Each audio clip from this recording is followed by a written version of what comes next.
Hello everyone, welcome to whatifissei Become a Beast Tamer Part 1. Prologue. Cold. The crisp winter air left cold chills up my entire spine. I could feel it, I could hear it, the voices of those around me. I look over to the source of the innocent whimper, a canary. The simple creature stood perched atop the sign that I stood beneath, its gaze trusting but also eerie. As if it hadn't been heard for the first time, it spoke again, its words showing no signs of bird-like qualities. What will you do, Issei Hyoudou? In normal circumstances, replying to a talking canary was not that strange. In some ways it would be seen as a cool trick or the result of training. I didn't reply, however. It reminded me of who I was, of what I was capable of. I chose to simply ignore the talking canary and continue to wait, the wind finally catching on my jet black trench coat as misty vapor escaped my paled lips. The canary spoke again, this time giving a frustrated chirp to reveal its annoyed state. It finally flew away, gliding from lamppost to lamppost as it finally disappeared into the dense shrubs surrounding the park. I straightened my trench coat as my autumn brown hair fluttered in the growing wind. My skin was lightly colored, a natural look for a man of Japanese descent. The brown mop of hair on my head was accompanied by innocent doe brown eyes. Even when the sun hid behind the clouds with glee, my idle eyes shone. The wind finally settled and it brought forth the entrance of an elegant figure to the park. Her features were overlooked, as most sane men would be fixated on her honorable assets. I continued to gaze at her, the swaying motion of her curling blonde hair entranced me. Her beautiful, sea blue eyes finally found my profile, the dark clothing that adorned me made it easy to be spotted. She reacted casually, waving both her hands with a playful smile. I responded accordingly, approaching the beauty and the captain of the tennis club. "Hyoudou-kun," she yelled playfully, "I've come to see you." I frowned slightly, annoyed at the prospect of waiting for 2 hours in a chilly park. "Why couldn't you meet me at my home?" She laughed at my reply, before adding her own, "Your house is a little, well, empty. But that's beside the point, I wanted to take you somewhere." What does she mean? The blonde captain spun on her heel, causing the hem of her dress to flare out and her ample breasts to bounce a comical fashion. It took a few seconds before my mind tore away from her chest as her smooth hands grasped mine. "Let's go." The zoo. The gates of the zoo welcomed me, a sight that made me doubtful of my conviction. The blonde-haired senpai, Aide Kiyome, accompanied me through the gates, latching onto my arm as we walked. The zoo, a place I was accepted, but also the place I felt most alienated. I remained silent, the danger of uttering a word was evident. We soon passed the enclosures, the chorus of voices surrounding me were daunting. I remained calm, flushing out the constant rabble around me. We soon arrived at a lagoon as I slumped onto a mossy rock, exhausted. "Why did you bring me here, Kiyome-senpai?" I asked between breaths. "You didn't answer them," she said with a disappointment. "Oh well, that was a fun date, Hyoudou-kun. I'll see you tomorrow." But that she left the dense atmosphere of the zoo and left me there, panting and confused. I steadily walked home, the uneasiness of the day still slowing my pace. I began to wonder, why did she take me there? She knows that they all speak to me, taunt me with their trusting words I couldn't speak, I can never answer to their calls. I finally made it home, entering my small house with a sense of relief. I lived alone, the memory of my loving family still lingered in my mind. It was my fault if I hadn't have called to it, if I hadn't have acted so curious as to answer its muffled speech. My parents would be alive. The beast that killed them, driven by pure animalistic instinct, was the being of my nightmares. I was just older than 6 at the time, my father spending the days at work while my mother cared for me and took me to school. I was a normal child back then, with a group of friends and a kind teacher at school. It was one moonless night that I woke from my sleep, a voice that called me, it called my name, beckoning me to find it. My power was not known to me back then, as I simply replied to the strange voice. It was a childish answer, a nervous prod into the unknown, but what I had done would seal my fate. The hairs at the back of my neck stood on end as I felt a feeling of unease. It was a growing fear that covered my tiny body as the figure approached me. It was a mindless beast, the 3 burning red eyes on its thick forehead stared at me intently as it surveyed the environment. I was petrified, the monster before my eyes stopping all my movements as it glared at me. It slowly crept towards my parents' room, both of us now in the hallway adorning the staircase. As the door opened by a slither, I finally spoke up, my tiny voice riddled with pure terror. "Don't go in there," I said weakly, as the creature increased its deathly gaze upon me.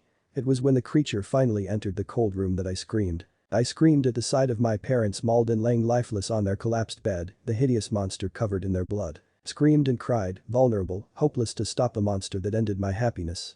The beast rose its eyebrows, its expression changing before it uttered series of brief words, "Look to hell, and you will find me." Then disappeared as if it had been a figment of my imagination. I whipped away a stray tear that had escaped my soggy eyes and tried to cap the memories that plagued my mind. Aide Kiyome, the girl that had found me crying in the middle of the street. It was her pet that had sensed me, a chimera that consisted of a horse, an eagle and a wolf. She was incredibly kind and a source of comfort, despite her age being only a year older than me. She took me in, coaxed me to sleep every night, cared for me even when her father hassled her about arranged marriages, and most of all she supported me. It was her that wanted me to overcome my fear after all.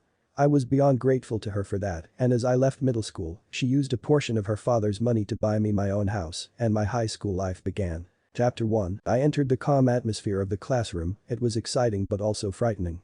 The sensei smiled to me, introducing me to the class. Class, this is our new student, Issei Hyoudou. She gestured for me to speak as she turned back to her oak wood desk. Hi, I'm Issei Hyoudou. My hobbies are drawing, writing and tennis. I also love animals. I let out a breath of relief that I never knew I had kept in, as the sensei finally directed me to my seat. I sat on either side of two girls. The one seated to my left smiled and winked playfully at me, while the other simply scoffed and returned to her work.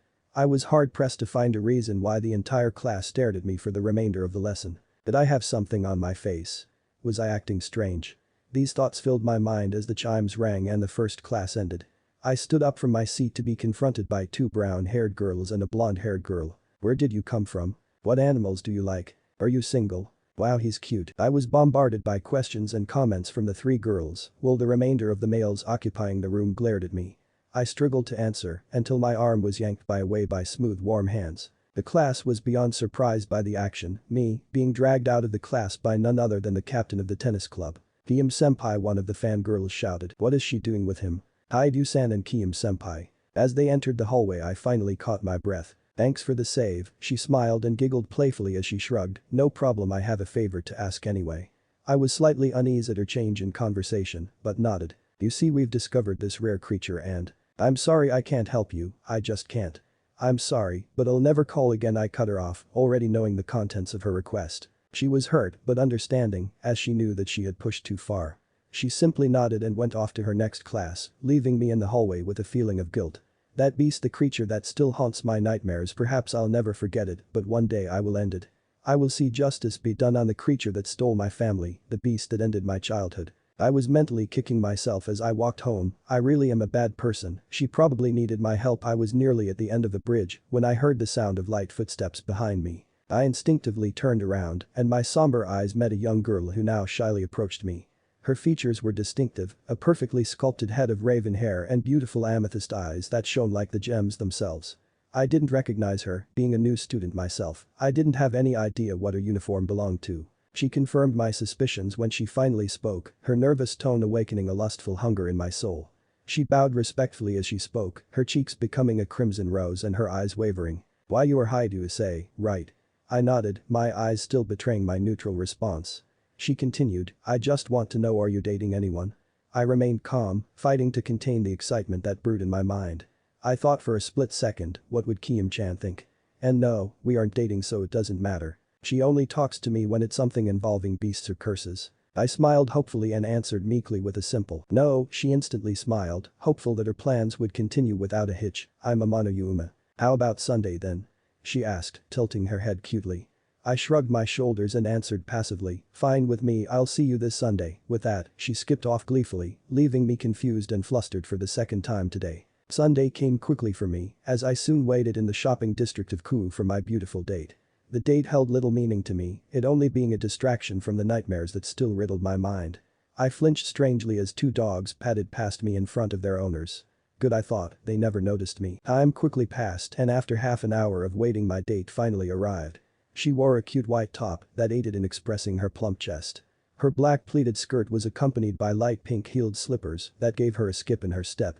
She finally approached me, smiling guiltily as we began our date. As the crisp winter sun began to set under the horizon, our date soon come to a close. Kiyome-chan brought me close to the large fountain that marked the center of the park. Her warm hand slipping away from mine as she smiled with glee. That was a fun date, I genuinely enjoyed it. Could you do something for me to commemorate our first date? I wondered what she could possibly mean as a stealthy smirk was plastered on the edge of her lips. I flinched, sensing the presence of creatures nearby. Not getting the reaction she was hoping for, Amano simply sighed in a disappointment. I wanted to have a little fun with you before I killed you. Obviously you don't feel the same way.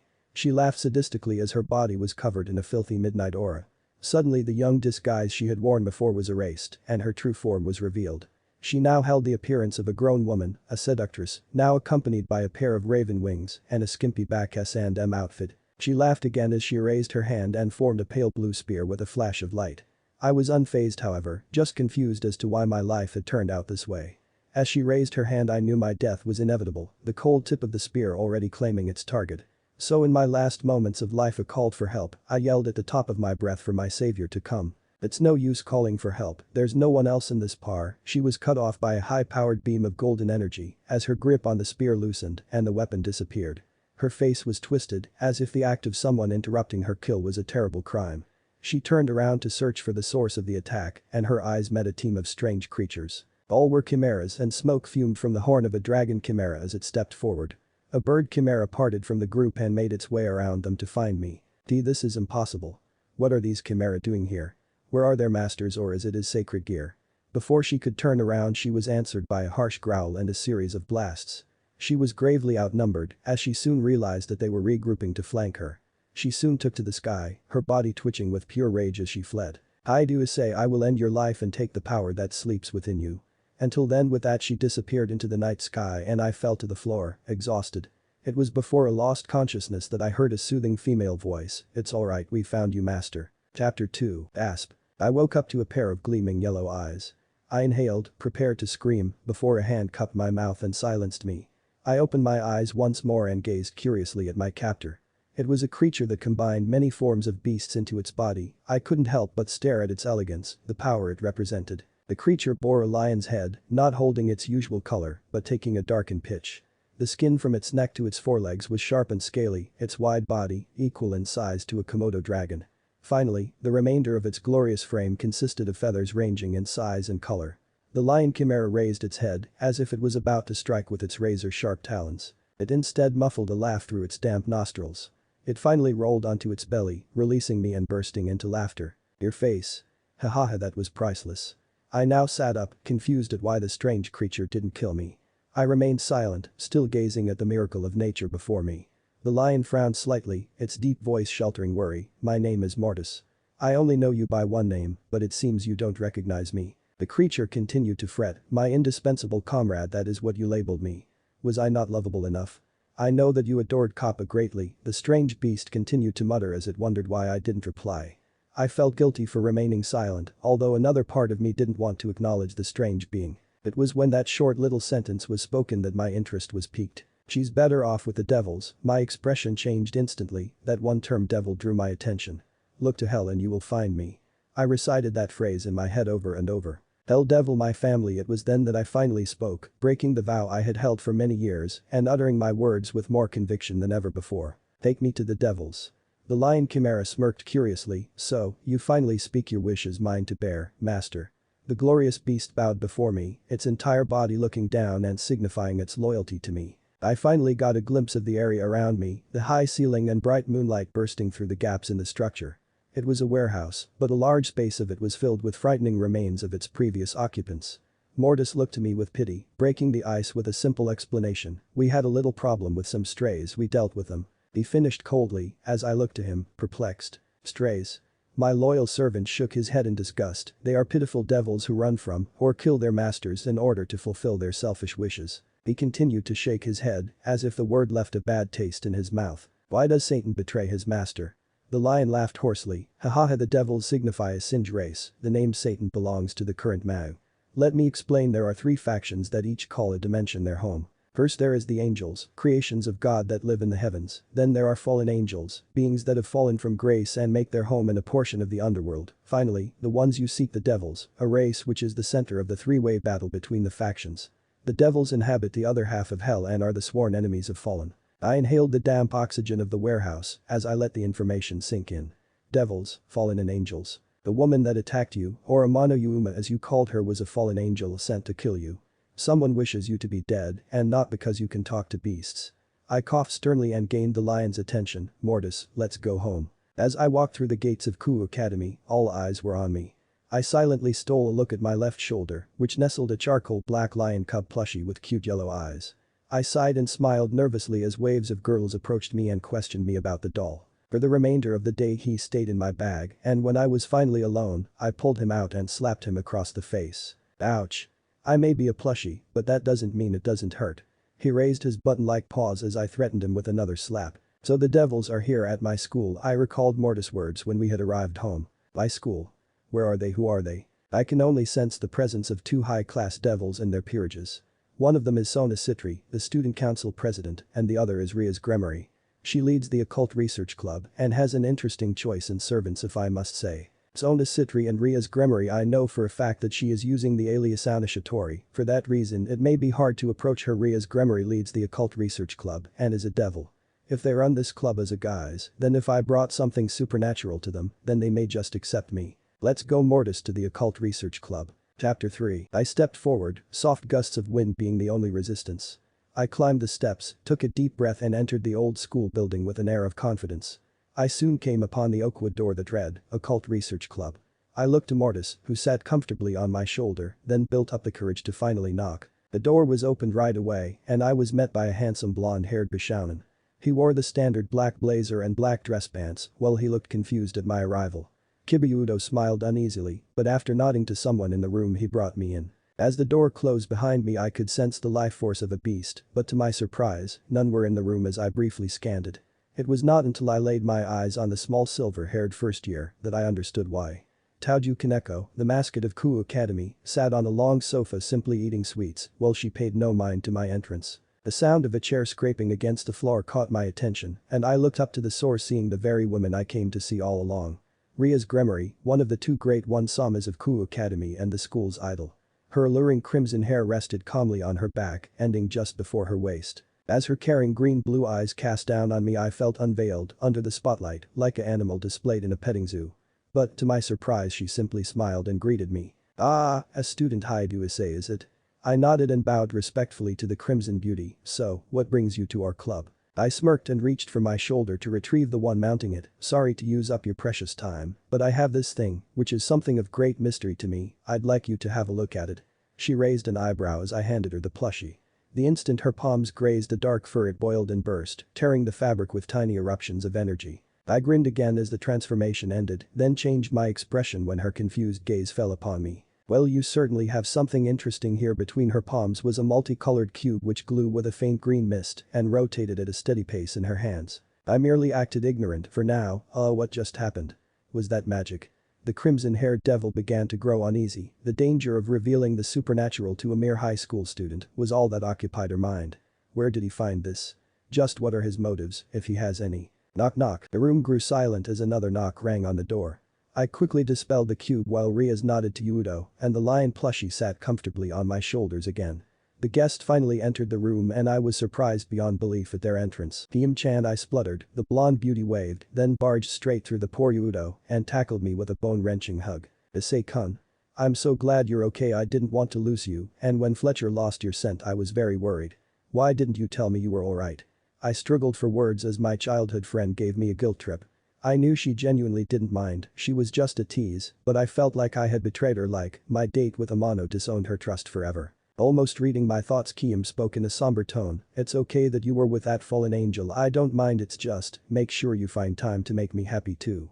I nearly choked on my own saliva as I swallowed a huge clump down my parched throat. "I'm not trying to make a harem," I countered. As I said this, a raven-haired beauty with violet-purple eyes and a long ponytail chose to finally spoke up. "Fufu, if it's a harem, I would definitely be the third wife." I was screaming inside my head as the conversation continued to spout forth. As if matters weren't already worse, my little companion transformed into a larger, more lifelike version of himself and began to banter. "I would like to say that my associate has a fetish for maid uniforms." This caught the attention of all the girls in the room like a moth to a flame, with Akeno, Kiyome and even Riaz fighting over who would be my girlfriend. A small hand grasped my palm as the fighting went on. I turned around to see an expressionless Kaneko tugging on my arm and pointing with her other towards the door. We quickly escaped and soon it quiet once again. "Why do you choose vengeance?" The question caught me off guard as I analyzed her words in my brain. What do you mean?" "You lost something of value to you." I began to sweat nervously, then was cut off before I could answer. "My sister, she went drunk on her powers. I hate her. They tried to kill me because of her, and now I'll never see her again." It was so surreal to me, hearing so much emotion from the forever stoic silver-haired first year. Then she suddenly turned to me, her eyes opening wide and her jaw dropping. "Why, you heard my thoughts. Gee, get out of my head." She clutched her head and rocked back and forth as I leaned back in confusion. The word sunk in. Was everything that I just heard her thoughts? But that unless some part of her is a beast, I finally mustered the courage to speak, this time calling to the panicking first year. How'd you Kaneko, what are you? I know you are a devil, but what else makes me able to talk to you like this?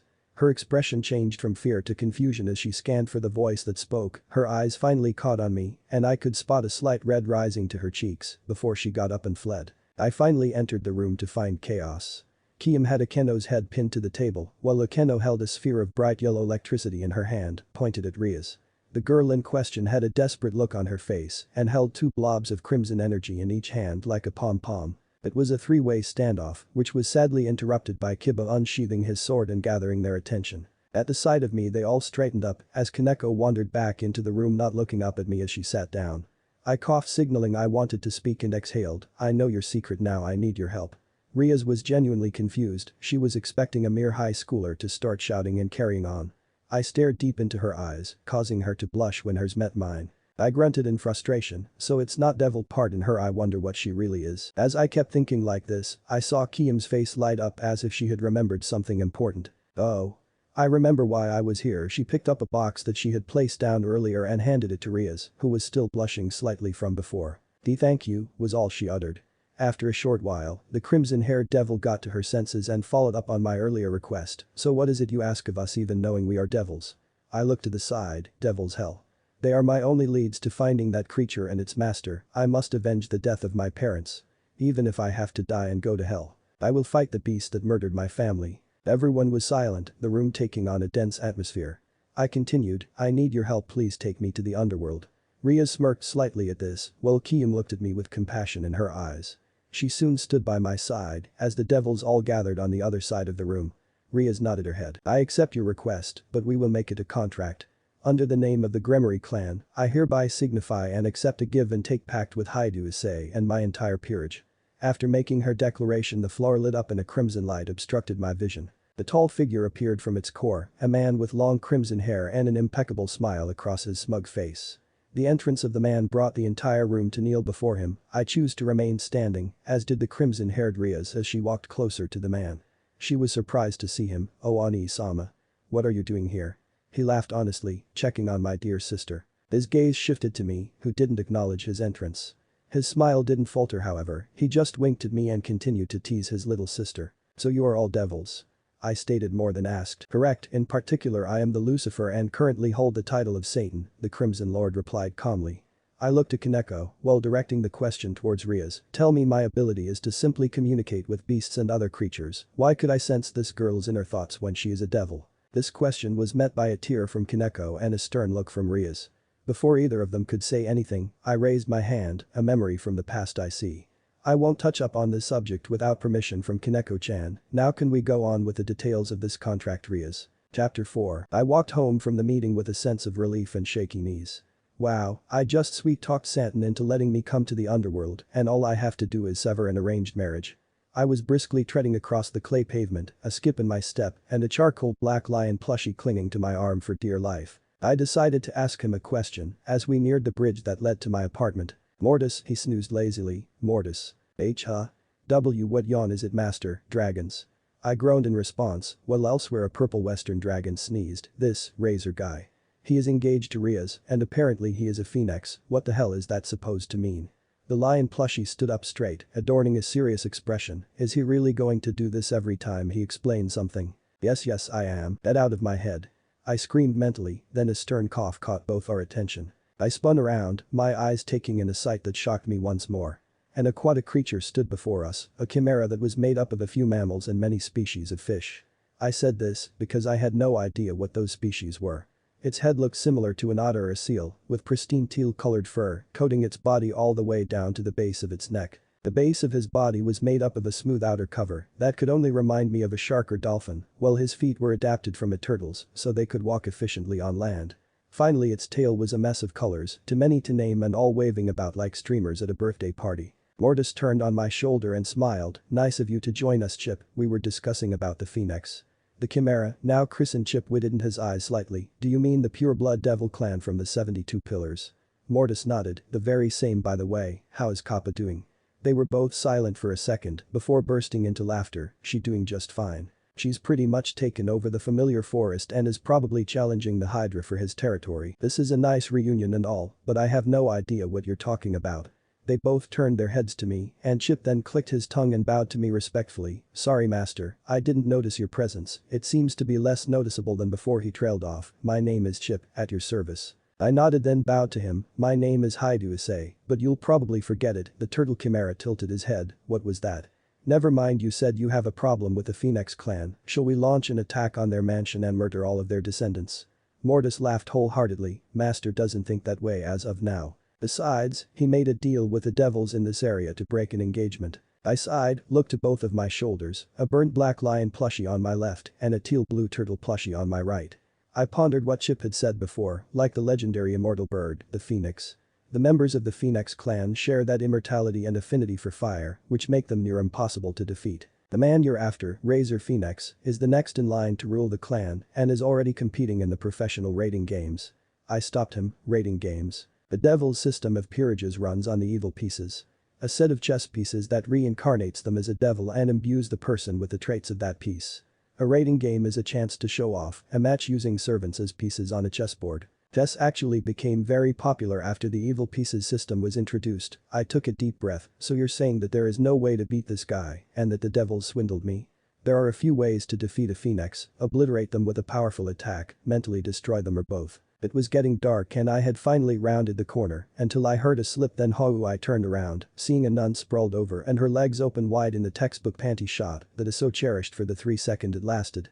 I sighed, then reached out a hand and layered a concerned look on my face. Are you okay, miss? The moment my hand touched hers, the crisp wind picked up and her veil flew off, revealing her glossy blonde hair and innocent green eyes. I was in turmoil. Wow, she's cute. Wait, what about Kiyome-senpai? Why do I care? The perfect image of a blonde beauty is before me. Wait, isn't that what I thought about Kiyome-senpai? Erg. She finally took my hand and stuck out her tongue cutely. Why do I keep tripping over? Wait, you speak Italian? I was just as surprised as her words came to me in perfect Japanese while her mouth uttered otherwise. As a byproduct to understanding us, you can also hear and understand any language spoken to you, Mortis interrupted. I replied meekly to her, yeah, I searched for more words. Yes, I do. My grandmother had an Italian husband and she used to teach me. I wiped away a drop of sweat, satisfied with my answer. Oh, she replied, are you a resident of this town? I nodded, then pointed to her suitcase. Are you traveling, miss? She shook her head and blushed slightly. No, I was appointed to this church just recently. I'm Asia Argento. I replied lazily, I'm Hyoudou, but everyone calls me Ice. Are you looking for the church at the top of the hill? I pointed to a winding footpath. She nodded, then looked wide-eyed as I reached to grab her suitcase and walk up the path. I'll show you the way there. I yelled back, Hi. She quickly followed, almost tripping over her own feet as she did so. We finally made it the driveway of the church. Why don't you come in for some tea? I have to at least repay you for showing me the way here. I would have replied dumbly with yes, thank you very much. If I wasn't interrupted by Mortis. Master. What? I called back to him, can't you see I'm chatting up this blonde Bishouju? He sighed telepathically, that's not important now, strays are nearby. They must be dealt with. Asia was confused by my sudden change of expression, but I soon put on a fake smile. I'd love to, but I have some business to attend to, maybe we can meet up some other time. I took that as my cue to leave and ran off, waving over my shoulder and kicking myself for passing up a conversation with a cute girl. I was still running, this time being followed by a sprinting black lion and a flying teal blue turtle. Flying. I was huffing as I ran, so where is this, stray? 400 meters up ahead. Chip sounded in a robotic voice. We arrived at a large storage unit, dusty and abandoned. Perfect, I thought. We stepped inside and were greeted by a slim naked woman with a glazed look in her eyes. She had dark silver hair, pale blue eyes and near perfect skin, the only defect were the lines on her wrists where she had cut herself. I was skeptic, remembering the piles of entrails and walls caked with blood I saw when I first awoke. Her body began to quiver as we slowly approached, her head twitching and her body spasming with every step we made towards her. Her body bent fully backwards with a sharp crunch as I felt like I was going to puke. Her legs twisted unnaturally and she started to growl dryly. A helpless fly is ensnared in the widow's web. I shivered, her chilling words reaching my ears. The beautiful girl that had appeared before me was now a hideous beast, taking the shape of an arachnid. Codename: Widow, low-class devil in terms of strength, but watch out for her poison attacks, Chip informed me. Poison, I recited, then shrugged off my worry and took a refined battle stance. I was still adamant, even though for a large part of my life, I spent training. I was still a human. Mortis crushed my doubt straight away. For a stray she is pretty weak, we will lend you a portion of our power in order to defeat her, but you owe us both in the future. I took note of my promise and nodded quickly. Suddenly the two creatures beside me began to glow, Mortis glowing in a yellow light, almost angelic, and Chip glowing in an aqualight, like shallow water. I didn't have time to react as the two colors merged and hit me like a tidal wave. I felt so much energy coursing through my veins as my body flared with a pale orange glow and my eyes changed to gold. My hair turned lighter, almost hazel, and grew a single white streak through its fringe. I looked in wonder, well, the beast before me was riled. I shifted my stance and dashed in a zigzag fashion, too fast for the eight-legged freak to follow me. I kicked off the wall, turning in a semi-circular flip before planting my flaming fist on her deformed face. Her eyes bulged, not expecting the punch, then her body began to burn from the inside. I looked confused as I stared at my glowing fists. It seems you have developed a grasp for Tauki, very interesting. Both voices combined into one in my head as I watched grimly as the stray began to disintegrate. She started screaming, "Kill me. Kill me please." I answered her prayers by lifting my leg and bringing it down with such force that it made the corrugated iron ceiling flex. Her remaining bones were crushed and her body soon began to disappear, following the wind and heading towards the afterlife. I dusted my hands, the orange light that had aided me left my body. Mortis and Chip stood bewildered. "You are an interesting one, master." Mortis stated while chuckling, "While we were in your body we noticed that you do have a surprising affinity for Senjutsu, but we also noticed something else, a sleeping power. We have no idea what it is, but it seems draconic. We'll have to wait until you unlock this power." I nodded, then briefly looked back to the burnt walls and dented ceiling of the abandoned warehouse. "The good news is that you can freely use Senjutsu now, but it will deplete your stamina greatly if it remains untrained. It's strange for this to occur in a human, usually only yokai develop these abilities, but a human." Both plushies informed me. Good, I thought, if I can manipulate this energy maybe I can defeat Razor. I've seen his peerage, I'll need an equal force to stand a chance against him. Chapter 5. I picked up the remote and turned off the TV, realizing my efforts to block out background noise was a fruitless attempt. I looked over my shoulder in grief, seeing my trashed kitchen and the bodies of two small stuffed toys fighting in an internal struggle.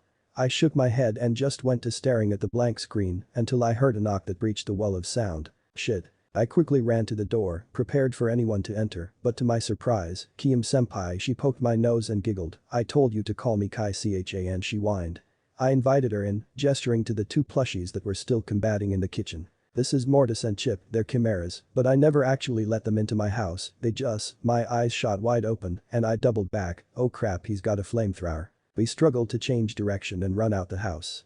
At the same time a figure approached the door. I better follow human custom and knock. The door sprung off its hinges and fell straight onto the uninvited guest, causing her to yelp as we ran over her, followed by two insane plushies. The woman kicked the door off herself and looked at the carnage before her. Mortis and Chip were tearing each other apart, Mortis now getting hold of a flamethrower, while Chip used some form of water magic to dispel the growing fires.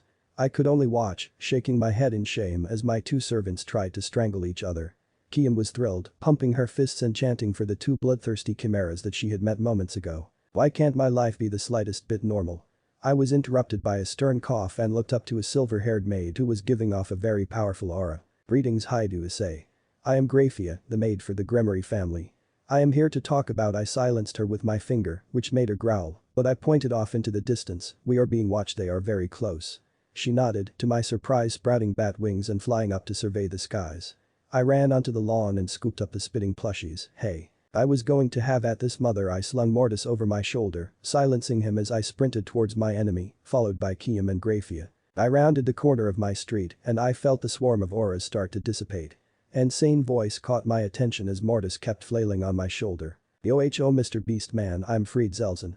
I was busy slicing devils, haha, I'll just cut you down with this light sword and my prized gun." The man was insane. I prepared my body for a fight until I heard frightened scream, "No." The deranged man looked backwards over his shoulder and stuck out his tongue. "Thank you for that lovely scream, Asia. Nice timing, I am about to kill this worshipper of Satan." Is the barrier erected? She stood frozen at the sight of mutilated bodies, some nailed to the walls and an upside-down crucifix. "No." She repeated, then she noticed me standing with a fierce expression with two stuffed toys on my shoulders. "Issei-san." She quickly stood in between me and the insane priest. "Issei-san is not a bad person. Don't hurt him please, Father Fried." I was angry but also touched that she would stand up for me even after only meeting me a day before. This man made a contract with the devil. If you make deals with the devil you are no longer alive, then, slice. I kill you. Ha ha ha ha. I boiled with anger. Asia, get back. I can handle this freak. She nodded, then scampered away hopefully to the safety of Kiyome and Graphia. I woke up both plushies with a nudge of my shoulder. Hey. I'm going to need to borrow your power to kill this priest. Mortis nodded, half awake. Whatever you know or something. They both merged together and absorbed into my body. Ha ha, yes. Power up, resist your death. I love it when my prey struggle. Love love love love. I spread my legs and lowered my fists, lowering my head and tightening my muscles. In the small space I sprinted then flipped several times in the air, spinning to the left, avoiding a stab from his light sword, and landed a fist on his face. He writhed in pain. Haha, it hurts. It really hurts. More. I lifted my fist to put the poor soul out of his misery, but a spear of light intercepted my fist. I quickly spun around and saw the buxom black-haired girl who had toyed with my life. Uma. I said coldly. She screwed up her face, looking down on me while she floated in the air with her wings. Don't call me that name, you pathetic human. You will pay for insulting me. It cost me greatly. As she turned, I saw the red mark down her side and felt a strange sense of pity for her. Graphia and Kiyome soon caught up to me and stood by my side as I prepared to face the fallen angel. Breed screamed in pain, laughing while his insides turned to dust. I waved my hand over my shoulder, signaling for Kiyome to take Asia to safety. From the sky appeared a dark obsidian portal as it widened to the size for a person to move through it. 4 bodies appeared from the large portal, the first 3 rushing to their fallen brethren. Rainer. What happened? And what is this human doing here? She turned to her friends, middle Kalwarner. Donasik, what are you 3 doing here? She trailed off when her eyes met the third figure that appeared from the portal. Bakabiel, we all yelled in unison. The man in question laughed, his mouth gaping open and his eyes glowing red. Ha, ha. This is what the devils put up against me, a human. Haha, I heard that the devils were planning something to do with one of my former targets, so I sent a team to investigate.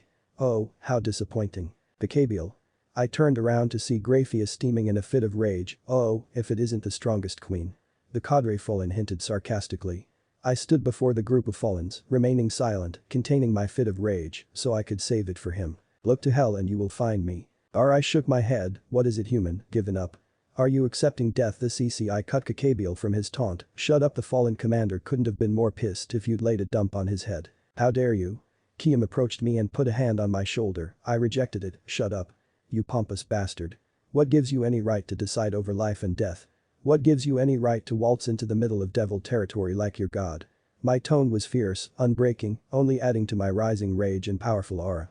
The cadre level fallen began to sweat. I can't sense his aura, but it's something about him that I've seen before, maybe no. Was it from the Great War? He shook his head and growled. I only came to observe. Retrieve the nun and you will be rewarded handsomely. I clenched my fists and ground my teeth. My hair turned lighter, almost white, as I suppressed my anger.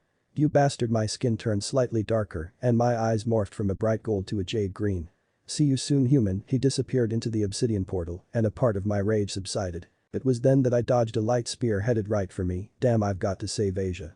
I turned to the silver-haired maid, Graphia, get help quickly. She nodded and vanished under a magic circle. I looked back to my enemies. Wait, where did that priest go? I noticed a trail of blood leading off elsewhere and shook my head in disgust. Stop ignoring me, you petty human. I looked up to Rainer and her friends as they all pointed light spears at my still silent body. Rainer, why do you follow this warmonger? You are a fallen angel by blood, yet you are going against your own race to destroy devils. Why, Rainer, why? She couldn't reply, her mind deep in thought and her eyes full of guilt. The only male in the group, Donasik, was not happy about his master's actions and charged forward. Shut up, you insolent brat. What can a petty human possibly do in a quarter of a second? I closed the gap between the fallen angel and met my flaming fist with his stomach. Each hit rocked his body as his screams remained unheard in my ears. Donasik. Rainer, do something. The remaining angels hastily tried to save their comrade. Rainer turned away, a slight tear forming in her eyes. Retreat, she uttered, almost a whisper. There were no further words from the fallen as they escaped into a portal and left the dying Donasik in my bloody arms. Grigori, what happened to you, Rainer? What did he do to you? Kalwarner tried desperately to speak to her friend, while Middle walked over and sat on the couch with a gaze of worry on her face. Rainer closed her eyes, remembering the last words of her dying mother. Akasan. No, she reached over a frail hand and touched the young girl's soggy cheeks. Promise me, Ray, promise me that you won't make the same mistake as your father. Her arm went limp and Rainer sobbed into the sheets of the hospital bed. I betrayed her, she finally said. She started to sob. I don't deserve to live. She cried into the open shoulder of Kalwarner, finally shedding off the cold, grim shell she had worn for 20 years and releasing her emotions. That human, just what is he? What's so special about him that Kakabiel fled? Chapter 6. I once again sat on the couch, facing the worried expressions of everyone. Asia sat on the couch opposite, petting Mortis for comfort. Kiyome rested her head on my shoulder and held my arm closely to her chest. I would have been reeling in the sensations of her lovely oppai if it wasn't for the expressionless Kaneko that sat on the couch opposite me. The Occult Research Club, ORC, still felt alien to me, but had a similar atmosphere to that time. Riaz and her queen Akeno were busy consulting Grafia about yesterday's attack, while Kiba was on one of those devil jobs that Mortis had explained to me. I suffered in silence, being the only person shouldered with the burden of other people's thoughts. I could hear Kaneko's voice. A voice that could only be made by her soft lips, even as hers didn't move. She was riddled with the conflicting thoughts of her sister, the pain that pitiful woman left her with. I had asked Riaz about Kaneko, and she was shocked that I'd found out. She sighed. Kaneko was born a Nekomata, who is part of a rare species of Nekashu. After Kaneko and her sister's parents died, they were reincarnated into a peerage and lived happily together. But as her elder sister grew stronger, she went out of control and killed her master, becoming a stray and running from the authorities. Many people believed that Kaneko would turn out the same and tried to kill her, but my brother stopped it and put Kaneko under my care. I looked over to Kaneko again, her petite form reminding me so much of my younger cousin living in Kyoto. I sighed as Grafia finished informing the orc and finally wandered over to me. She wore a neutral expression. What I was trying to inform you before we were attacked is that as part of the contract, we will train you in preparation for your battle. My eyes widened. Train. Razor has a full peerage of devils, all are formidable, and all have had real combat experience. You also face the problem of his immortality. I nodded, gesturing that I already knew. I was interrupted by Kiyome, who looked into my eyes hopefully. I'll come with you to Issei-kun. She gripped my arm tightly and widened her eyes. You so cute. I shook my head. No, stop, can't let perverted thoughts seep in. Kiyome thrust her finger into the air and smiled. We're off to the mountains. I blinked several times. What? Grafia and I shouted in unison. The silver-haired maid pouted. I was just about. Boink. Kiyome pushed past her, nearly knocking over the poor woman as she dashed for the door with me in tow. Sorry, was all I could mutter as she yanked me through the door. Meanwhile Riaz stood bewildered behind her desk with a heavily ticked eyebrows. KCK, that woman. I struggled to keep up with Kiyome as she floored the staircase and burst out the door of the old schoolhouse. I sighed in relief as she stopped ahead of me, a troubled expression covering her lips and a glint of sadness in her eyes. I struggled to catch my breath as I placed a hand on her shoulder. Kiyome, she didn't look back, only staring at the setting sun. Kiyome, what's wrong? Why did you leave like that? I stumbled as her head suddenly snapped backwards with such speed. I was surprised when her expression was not anger, but worry. I don't trust the devils. They helped us fight back then, but her eyes started to water, and soon she burst into tears. I don't want you to go. I don't want you to go with the devils to chase after that thing. Do you think it will bring you happiness? I couldn't speak. I could only ponder the true feeling the woman before me held. The tears subsided and she rubbed away the sadness that came with them, smiling like she always does. Come with me. She put her slender fingers to my parched lips. Come with me to Kyoto. I looked back to the old schoolhouse, then back to the beautiful girl who was offering her hand to me. I nodded and we joined hands, leaving behind the room of confused devils. Grigori. You have insulted my name. The cadre warmonger Kakabiel bellowed. Kakabiel don't know our deepest apologies. The three in question bowed and begged for forgiveness, while the middle of the three stepped forward. Kakabiel's eyes opened wide as the angel stood before him, a defiant smile on her face. Why do you follow this warmonger? You are a fallen angel by blood, yet you are going against your own race to destroy devils. Why, Rainer, why? Those words filled her mind as she spoke. I formally abolish my post as a member of this squad. I hereby banish myself as a renegade to the human world for all eternity. The fallen cadre continued to stare until his eyes constricted and his fists tightened. What did you just say? He roared, struggling to keep his nerves under control. Rainer turned on her heels and walked past her shocked comrades. She halted before the oakwood double doors and turned, giving her previous boss the two-fingered salute before vanishing through the doors. Chapter 7. I stumbled slowly as I wandered through corridors aimlessly. They were all green, the illusionary walls that surrounded me. I rounded several corners, then came to a halt before an open passage, the ice-cold air seeping from the opening and sharpening my senses. I entered the dark crevasse with animosity, my bare feet padding across the smooth cobblestone floors. A growl sent me on edge, followed by a flash of light and an overwhelming feeling of anticipation. The haze finally faded and the contents of the room was clear to see. The dining hall scattered with empty plates and wine glasses. The tapestry on the walls was an ancient design, a crest of Norse origin. Asp. I inhaled a breath of stagnant air and sighed in relief as I saw the familiar walls of my bedroom. Just what was that? I wiped the sleep from my eyes and glanced over to my alarm clock, 5:49 a.m. Damn, it's too early. Well, I guess I should get ready for school. I stumbled through my house, walking past a locked door and into the bathroom. Still rubbing my eyes, I grabbed a towel and threw open the shower door. Ah. My eyes shot open and I struggled to stop my nose from bursting at the sight, a pink-haired girl in the shower. I quickly covered my eyes on instinct and spun around on the bathroom floor. I am sorry. I spluttered before turning and shouting in surprise, "What are you doing in my house?" The girl didn't bother to cover her damp skin as she leaped out of the shower. I stumbled backwards as I tried to comprehend just exactly what was going on. What are you doing in my house?" I repeated, my words out muffled as I pinched my nose. She walked up to me and poked my nose curiously. "You are strange." I blinked several times, then quickly turned around. Please cover yourself." I screeched as I handed her my towel. With a frustrated sigh, she wrapped the towel around herself, much to my relief. I uncovered my eyes to feast at the sight. Her features rivaled Kiyome's, sparing her damp, clingy cherry pink hair and golden eyes. I continued to stare until a cold paw grasped my shoulder. "Bastard, who is this babe?" I shot a look over my shoulder to find Morta staring with hearts in his eyes. The soft padding of bare feet caught my attention, and before I could react, the mysterious beauty was already halfway out of the bathroom window. "Thanks for the shower," she giggled as she leapt out of the window and into the rising sun. I looked back to Mortis, who was still starstruck. I slapped him across the face, waking him from his trance as I left to get another towel. Just another day in my messed up life, I thought. School. The part of life that most dread. The place of strenuous homework and the pressure to achieve. I found peace instead, the school and the studies being the only normality in my life. The number of stray devils was growing at the same time. I always felt a presence looming over me, their killing intent flowing profusely from the unknown source. My powers were still forbidden territory for me, the still tender wounds from my past, making me both resent and gratify the new powers that awakened in me. This is enough, that is what I kept telling myself.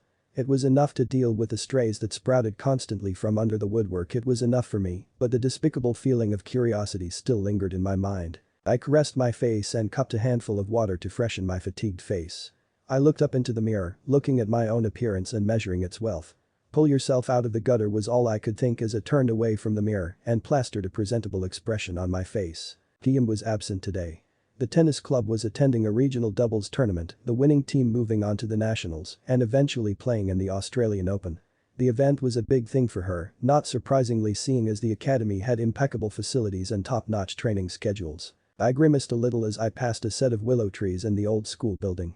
After Kiyome had invited me to Kyoto, I came to the conclusion that I would avoid the devils completely, but the guilt of leaving Asia and the lingering thoughts of Kaneko still put me on edge. Did I do the right thing? I let out an audible grunt as I traversed past a Victorian-style building and to the shade of a large tree. I pulled out my bento with fluent movements and snapped my chopsticks in half in preparation to eat. The soft gusts of wind that swept through the branches above, calmly shaking the leaves and increasing the calm, peaceful atmosphere. It was until I heard a sound that breached the wall of serenity, footsteps. I lifted my head lazily, my mouth full of steaming ramen as the source of the footsteps came into full view. A black-haired girl with cold amethyst eyes and the figure of a seductress. "Why, you Rainer," I shouted in surprise, almost choking on my meal as I did so. She walked closer, ignoring my words and the disgusted tone that they seeped with as I spoke. What the hell are you doing here?" I roared, my throat now cleared. Her face finally came into my view, her appearance shocking me into silence. Scars. The skin not caged by her clothes still didn't cover up the wounds all over her body. A brief wave of emotions washed over me, sympathy, empathy, until my mind sent me a painful reminder of who this woman truly was. She let out an audible gasp as I stood fully, a full head taller than her and with a look of disgust strewn on my face. I didn't utter a word as I turned to leave, my lunch still open and half devoured. The hand gripped my shoulder firmly, but not forcefully. Rainer stopped me in my tracks as I turned my head to look backwards towards her. She muttered. I left Kakabeel, my eyes shot open in confusion as I turned around to now face her fully. Realizing she had piqued my interest, she continued to speak. "I left his squad with my subordinates, we are all renegades now." The scale of the situation finally sunk in and my eyes widened even further. She stripped herself of her right to be a fallen angel. Why would she possibly? I cut off my own thoughts as sour feelings began to rise. Is this some ruse to get me to forgive her? I shattered her settling posture as I again masked my face with distrust. "How do I know you're not trying to trick me?" She struggled to keep her demeanor. "Do you think these scars are fake?" She retorted, almost shouting. "I had to leave. Kakabeel forced me to do all those things." But he couldn't force you to say what you did either, not to mention enjoy it. My face was red now and a bit of my aura was leaking out. I couldn't even look her in the eyes until she gripped my arm tighter. What will it take to get you to trust me? She was screaming now and tears began to appear in the corner of her eyes. I didn't speak, instead stopping the flow of my aura and calming down. What is it that you came here for? I asked, my tone in more of a neutral state. Her eyes were still puffy and red from crying as she rose her head to see mine. The place to stay, she uttered quietly, her voice ragged. I looked at her one last time. She has changed. Everything about her is different from before. I'll find out in the end. Okay. She did a double take, her eyes blinking a few times in surprise, as if she weren't expecting an answer, let alone a yes. I gave her time to recollect herself as I bent down to scoop up my things and leave my spot under the tree. Chapter 8. Rain. Sometimes it's the worst thing I can think of, at other times it feels like a gift from the heavens. I thought that as I watched a tiny droplet strike the stained glass window of my bedroom. The light pattering of rain as it hit the surface and lost its fight with gravity, streaming down the glass. I shifted my pillow uncomfortably as I tried to settle in my bed once more. A soft snore and sleepy grunt pricked my bubble of silence. I rolled over in my covers and stared at the outstretched futon laying on the floor below me. Side by side slept a tall blue-haired woman and a young blonde-haired girl. The latter slept peacefully, while the former let out another loud snore. How or why I ended up with two beautiful bishoujo sleeping beside me I'm not too sure of. All I can remember is carrying tons of luggage then relaxing on the sofa. Wait, did they drug me? I let out another dry grunt and looked out at the downpour raging on outside, willing it to go away and for the sun to rise. Odd morning I instantly shot up, nearly banging heads with a startled girl looming above me. Wait girl. I quickly sat fully upright, knocking the poor person over as my senses returned and I collected my thoughts. I looked up to see the girl in question, with shining platinum blonde hair and deep turquoise blue eyes, Kiyome. She wore a surprising choice of attire, a one-piece black lingerie cupping her glorious assets with satin. All the while, the fabric along her tan thighs was parted showcasing the smooth bronzed legs that men would drool over. I could say this with confidence, as I was almost drooling at this point. Hey Kiyome, what are you doing here? I spluttered, wiping away a trail of drool and nearly coughing my words instead of saying them. She smiled, pinching my nose playfully before the flow of blood could continue to flow. She walked slowly to the window, her figure swaying seductively and her alluring scent filling the air. Flawless and elegant. The only things that could express her beauty in mere words. Staring out at the window, then to the two futons, messily nestled on the floor, her expression changed to a childish pout. I searched everywhere for you after we returned from the regionals, then I find two strangers and that girl from before. Issei, you're not cheating on me, are you? Her tone said you better tell me or I'll castrate you and feed your bits to your familiar, but her playful pouting killed the seriousness of the question instantly. I dodged the question with one of my own, where did they go? Her playful pout turns into a victorious smile. I sent them to the store to buy more sake. I nodded, as if saying that's fine until my common sense kicked in. Wait, what? Aren't you a minor? Never mind that. What do you mean by more? The grade of the conversation was slowly turning into an interrogation, with me still in pajamas and halfway out of my bed. Kiyome shrugged off the thought like a cool breeze and continued to gloat. They'll be busy for a few hours, so I can spend some time with my ice-kun. I'm nearly hypnotized by her cuteness, almost forgetting where I was. Kiyome hovered above me, with her arms propping her up inches from my face. The alluring scent of perfume hung in the air as I was left stunned at the quite erotic situation I was caught in. We stared into each other's eyes, myself being captured in her sea blue eyes and hers in mine. Her soft lips curled into a welcoming smile, all the muscles in her perfectly sculpted face working in sync to create the simple gesture. We were closer now. She leant in to kiss me, her glistening cherry red lips closing over mine. The kiss only lasted for a brief moment as we both broke for air. Hey Kiyome. I stuttered, a finger going to my still moist lips as she broke out into a fit of laughter. Hahaha. Issei-kun, you're a great kisser. I struggled to conceal my blush as Kiyome gazed out the window with a look of desperation, the rays of warm sunlight breaching the well of serenity. To my surprise, Kiyome stood upright and dismounted the bed, turning towards the door before stopping and smiling with childish glee. Thank you Issei-kun. She left the room, her perfume still lingering in the air as I laid back and stared at the ceiling, almost as if it held all the answers to my problems. Thank you for what? I let out an audible grunt, then rose from my bed. It was then a feline figure barged through the door with the subtlety of a foghorn. Master. Ma's my fist connected with his plush soft face. Shut up for a second. My mind flashed back to Kiyome in her lingerie and a trail of drool escaped my lips. I shook my head, still trying to battle the images flooding my mind. I leapt down the stairs and shot around the corner stuffing a half-baked breakfast into my mouth. A small exhausted squeak caught my attention, and I glanced backwards to see Morta still struggling behind. Sighing as I did so, I scooped up his fuzzy figure and rushed out the door with a piece of toast hanging from my mouth. I had rounded 2 corners and was on my way to school when a heightened scream assaulted my eardrums. "Get out of the way." I turned my head, spotting the owner of the voice and the vehicle she was riding head straight for me. Bam! I rubbed my head in a daze and slowly got up, my hand aiding me by grasping onto something soft. It was strangely soft, like a slowly deflating balloon. I tested this theory by squeezing it several times before it let out a girlish squeal. May I? I slowly stood up, rubbing the tender area on my cheeks where I was slapped unforgivably.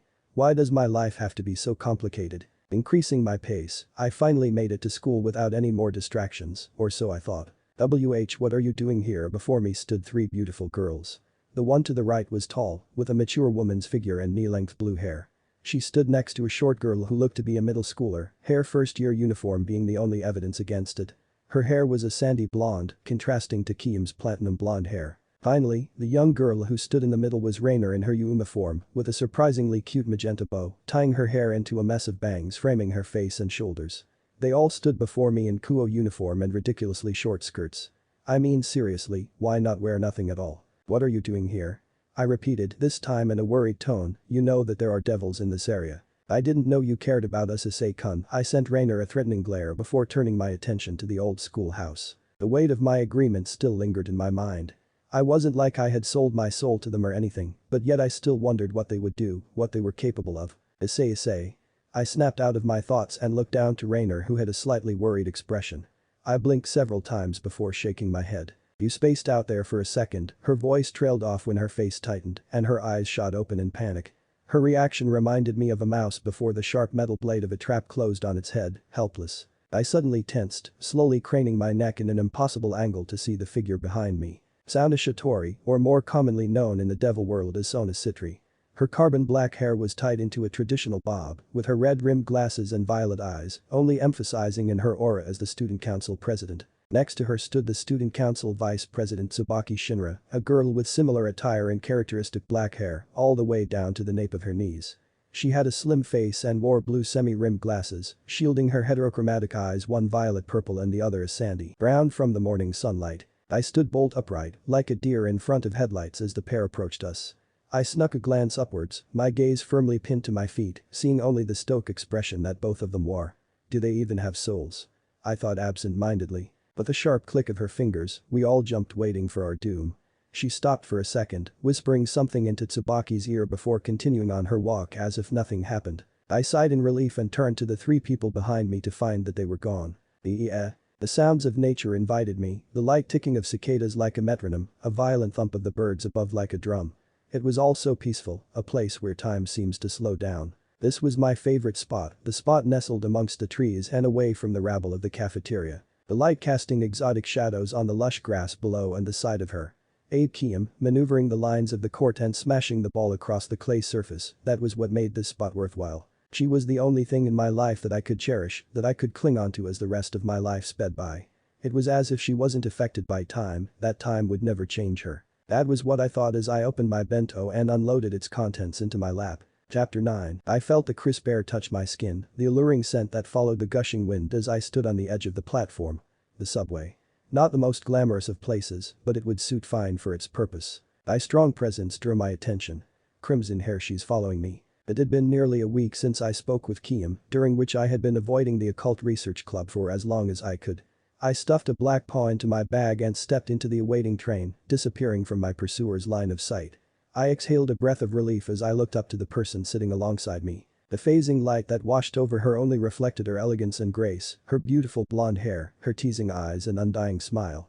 That same smile that had plucked me from the gutters 11 years ago. That same smile that led me into this strange and new reality.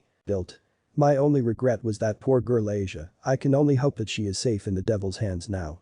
A false hope, what would devils want with a nun? This unsettling feeling was what brought silence between us, a silence that was finally broken by a rustle of fabric and a cute sleepy moan from Kiyome.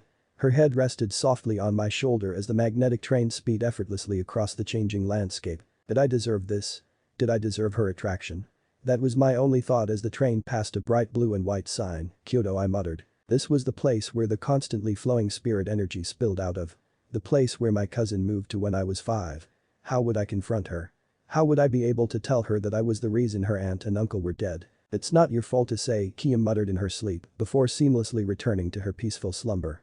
Why would she say that? You cannot be blamed for those events, master. You had no control over what happened. Mortis appeared out of my bag and continued speaking. The master I knew and fought for would quell the demons that threaten his existence. It wasn't your fault, master. Chip added, guys. But the feeling I had wasn't just guilt, no, it was much deeper, fear. My whole life I had run from danger, I had tried to escape. Seeking out the fickle security of others and trying to justify my cowardice. I had never truly fought for myself, instead standing behind others for protection. I looked back at Kiyome, a sleeping angel descended from heaven. My angel. I felt like she was the only person on earth who could understand my pain, yet I felt like she was the last person I'd feel comfortable speaking to about it. Selfish, was all I could think of from then on.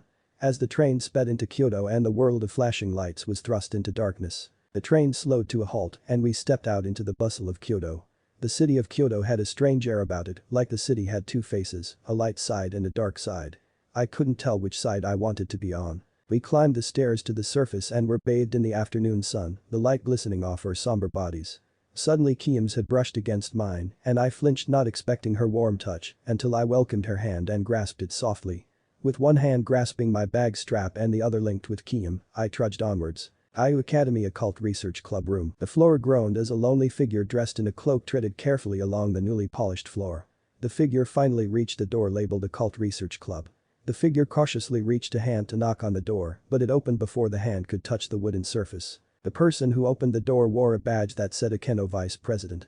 She looked down at the person standing in the doorway and her eyes flared with hatred and disgust as she uttered the words, "Fallen Angel." The furious Akeno, seething with rage, prepared a magical attack just as the figure removed her cloak. Akeno stopped charging her attack, flabbergasted, "Rainer, what are you doing here?" The fallen angel finally opened her mouth. "Speak, there's something I need to tell you. My father, his name is..." Akeno stood with her arms crossed, "And why would I care?" she said in a smug tone. "His name is Betrayal. Let me know in the comments below if you guys want the next part. Also check out my other video that has been shown and left. Thank you for watching. If you enjoyed this video please like and share this video. And have a fantastic day. Bye.